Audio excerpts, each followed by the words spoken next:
Present perfect tense का passive voice बनाना है तो कैसे बनेगा। हाँ, ज़रा देखें एग्जाम्पल में और इधर बोर्ड की तरफ। अगर हमें प्रेजेंट परफेक्ट टेंस का पैसिव वॉइस बनाना है तो कैसे बनाएंगे। तो जैसे हमने प्रेजेंट कंटिन्यूअस का बनाया, प्रेजेंट इंडेफिनिट का बनाया, उसी तरह से प्रेजेंट परफेक्ट का भी बनाएंगे। बस ऑक्सिलरी को ध्यान में रखेंगे। प्रेजेंट परफेक्ट टेंस के एक्टिव वॉइस की ऑक्सिलरी होती है has, have, you know it. आप पहले से जानते हैं इसको कि प्रेजेंट परफेक्ट टेंस की हेल्पिंग वर्ब क्या होती है, has and have. Singular subject के साथ हैज़, प्लूरल सब्जेक्ट के साथ हैव का प्रयोग करते हैं। अब पैसिव वॉइस जब हम बनाते हैं प्रेजेंट परफेक्ट का तो उसमें ऑक्सिलरी क्या यूज करते हैं, इसी हैज के साथ में been, BEEN, have been, have के साथ में BEEN लगा करके फ्रेज बना लेते हैं, हैज बीन, हैव बीन।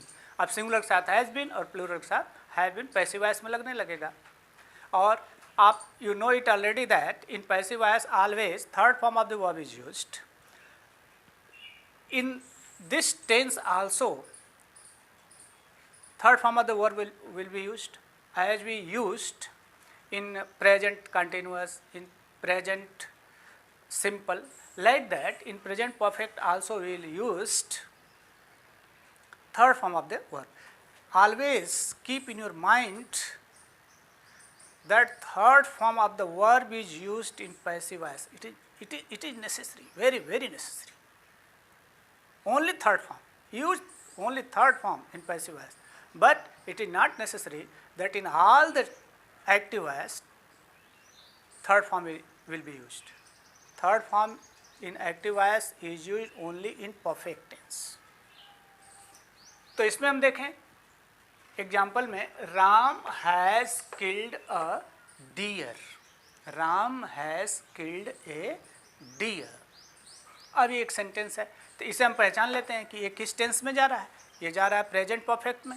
कैसे आपने पहचाना, इसकी आपने हेल्पिंग वर्ब यानी ऑक्सिलरी को देखा, हैज लगी हुई है, वर्ब का थर्ड फॉर्म लगा हुआ है, therefore this sentence is in present perfect tense. इसकी पहचान हमने कर लिया। अब now we are going to change it into passive voice. अब प्रेजेंट परफेक्ट टेंस को आप पैसिव वॉइस में कन्वर्ट करने जा रहे हैं तो क्या करेंगे।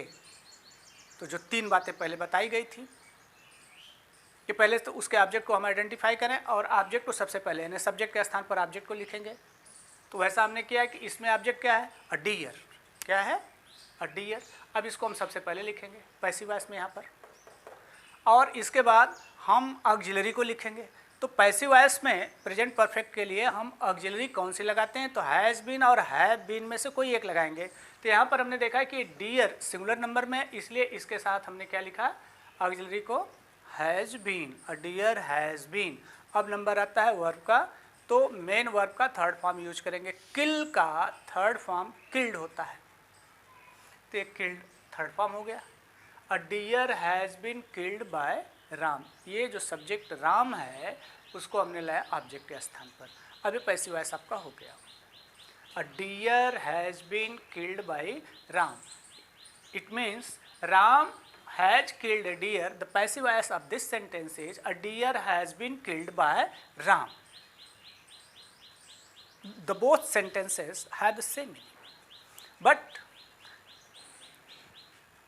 you can think that if both the sentences have same meaning, then why is there need of passive voice? We'll discuss it later. जब दोनों सेंटेंस का एक ही मतलब है तो एक्टिव वॉइस में करें तो फिर पैसिव वॉइस की ज़रूरत क्या है। एक्टिव वॉइस में तो हम कह ही दे रहे हैं, लिख ही दे रहे हैं, तो फिर पैसिव वॉइस कहाँ से आ गया। क्यों पैसिव वॉइस की ज़रूरत पड़ती है, पैसिव वॉइस क्यों पढ़ना पड़ता है हमें, तो उसकी ज़रूरत पड़ती है, उसके पीछे रीज़न है। उसको हम लोग थोड़ा बाद में, इसके बाद वाले में डिस्कस कर लेंगे। लेकिन अभी कैसे पैसिव वॉइस में कन्वर्ट करेंगे इस पर ध्यान देकर के रखिए। A deer has been killed by Ram, ये पैसिव वॉइस हो गया। दूसरे एग्जाम्पल में ज़रा देखें, he has done many things, he has done many things. अब ये भी सेंटेंस देख रहे हैं कि प्रेजेंट परफेक्ट में है, क्योंकि यहाँ हैज़ लगा हुआ है ऑक्सिलरी के स्थान पर, और मेन वर्ब का थर्ड फॉर्म लगा हुआ है। ये बता रहा है कि ये प्रेजेंट परफेक्ट टेंस में है। इसको आपको पैसिव वॉइस में कन्वर्ट करना है, चेंज करना है, तो क्या करें, इसका पहले ऑब्जेक्ट हम पता करें। तो इसमें मेनी थिंग्स इसका ऑब्जेक्ट है। ऑब्जेक्ट की पहचान आपको पहले बताई गई ना, क्या किसको वर्ब के पहले लगा करके हम ऑब्जेक्ट को फाइंड कर लेते हैं। यानी उसने क्या किया है, मेनी थिंग्स किया है, तो मेनी थिंग्स ऑब्जेक्ट हो गया। तो मेनी थिंग्स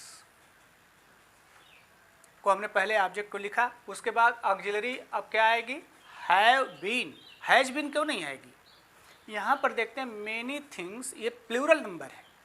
यहाँ पर भूल करते हैं लोग कि जो यहाँ पर लिखा है वही हम यहाँ पर भी लिख देते हैं। नहीं नहीं, जरूरी नहीं।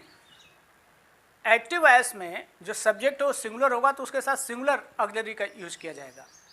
लेकिन अगर पैसिव वॉइस हम बनाते हैं और अब देखते हैं कि जो ऑब्जेक्ट को आप सब्जेक्ट के स्थान पर लाए हैं वो ऑब्जेक्ट प्लूरल में है, तो आप उस ऑब्जेक्ट को देख करके ही ऑक्सिलरी को लगाएंगे। According to the object auxiliaries are used.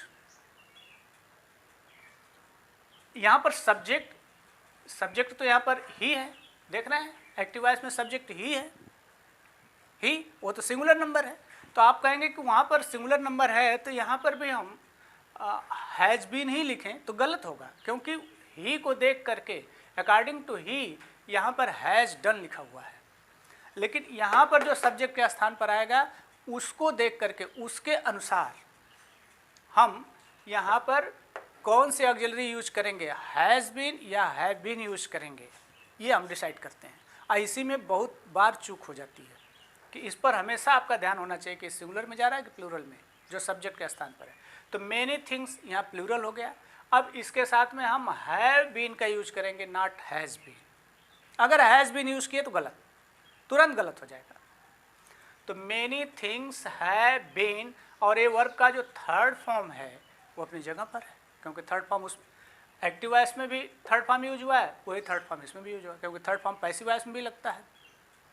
तो ये डन हो गया। अब फिर बाय देख करके हम यहाँ पर देखते हैं कि सब्जेक्ट के स्थान पर ही है, प्रोनाउन है, ये पर्सनल प्रोनाउन है, तो इसका ऑब्जेक्टिव केस लिखेंगे। यहाँ पर ही का ऑब्जेक्टिव केस बनेगा हिम। तो सेंटेंस क्या बना, many things have been done by him. Many things have been done by him. इस तरह से इसका पैसिव वॉइस हो गया। तो आज हम लोगों ने देखा 3 जो टेंस हैं, जिसमें प्रेजेंट सिंपल, प्रेजेंट प्रोग्रेसिव और प्रेजेंट परफेक्ट। या आप ये जो प्रेजेंट परफेक्ट टेंस, ये 3 टेंसेज हैं, इनको पैसिव वॉइस में हम कैसे कन्वर्ट करेंगे, कैसे बदलेंगे, उसमें कौन से हम ऑक्सिलरी लगाएंगे, इसको हम लोगों ने आज पढ़ा। अब चौथा जो बचता है present perfect continuous tense. Present tense के 4 पार्ट्स होते हैं, तो जो 4 पार्ट्स में 3 हम लोगों ने तो पढ़ लिया, 1 बचा। तो आप इस बात को ध्यान में रखें कि इसका पैसिव वॉइस नहीं बनाते हैं, इसका पैसिव वॉइस नहीं बनेगा, ये आप ध्यान में रख लीजिए। तो इसलिए आपको केवल 3 जो टेंसेज हैं इसी को आप पैसिव वॉइस में बदल सकते हैं। तो आपने इसको बदलना सीख लिया। अब अगले वीडियो में हम लोग अब पास्ट टेंस का जो एक्टिव वॉइस है उसको पैसिव वॉइस में कैसे बदलेंगे, उसमें कौन सी ऑक्सिलरी यूज होगी, तो उसके बारे में हम अध्ययन करेंगे। आज का इतना ही, दैट्स ऑल।